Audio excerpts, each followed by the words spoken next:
grand-mère est toujours en colère et chaque fois, elle s'enferme au sous-sol. Je suis allée chez ma grand-mère après l'école et elle m'a demandé de préparer ma propre nourriture. Je sens qu'elle ne m'aime pas. Je demande comment s'est passée sa journée. Elle répond très énervée que sa journée a été horrible. Elle me demande de rester silencieuse et de ne pas déranger son repos. Elle entre dans le sous-sol et se verrouille à l'intérieur. J'ai toujours été curieuse de savoir ce qu'elle fait dans ce sous-sol. Personne n'a jamais su ce qu'il y a là-bas, même si je venais chez elle tous les jours. Il est temps pour moi de découvrir. Je vais enquêter sur la vie de ma grand-mère quand elle était jeune. Pour cela, je dois entrer dans le sous-sol, mais elle garde la clé de la porte dans sa chambre. Alors, je décide d'attendre qu'elle s'endorme pour le prendre en cachette. J'entre dans la chambre de ma grand-mère et elle dort. Très lentement et sans bruit, je m'approche de la table de sa chambre, qui est à côté du lit. Je ne peux pas faire de bruit. Elle se réveille et devient furieuse quand elle me voit essayer de prendre la clé. Elle dit que je suis un enfant très curieux et me dit de rentrer chez moi. Je suis triste, car je ne voulais pas la mettre en colère. Je suis inquiète et j'ai envie de retourner chez elle. Quelques jours passent. Je frappe à sa porte. Elle ouvre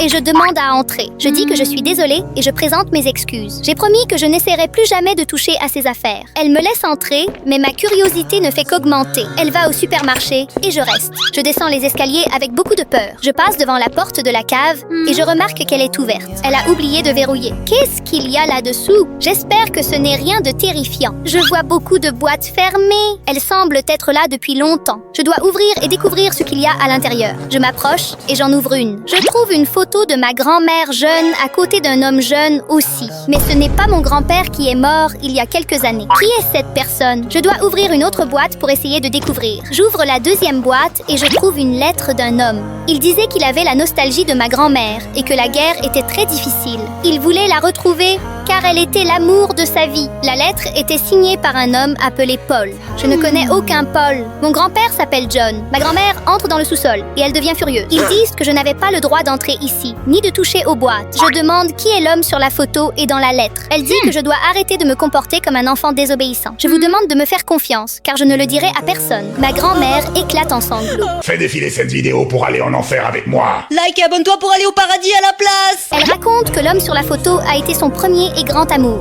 Je suis très surprise car je pensais que mon grand-père était le grand amour de la vie de ma grand-mère. Je me demande si elle n'aimait pas mon grand-père. Elle devient triste et dit que non, mais qu'il était un homme bien. Elle dit qu'elle s'est mariée avec lui seulement parce que son grand amour est mort à la guerre. Et elle était enceinte de ma mère. Ma grand-mère raconte qu'elle s'est mariée à la hâte, car elle ne voulait pas que ma mère naisse sans père.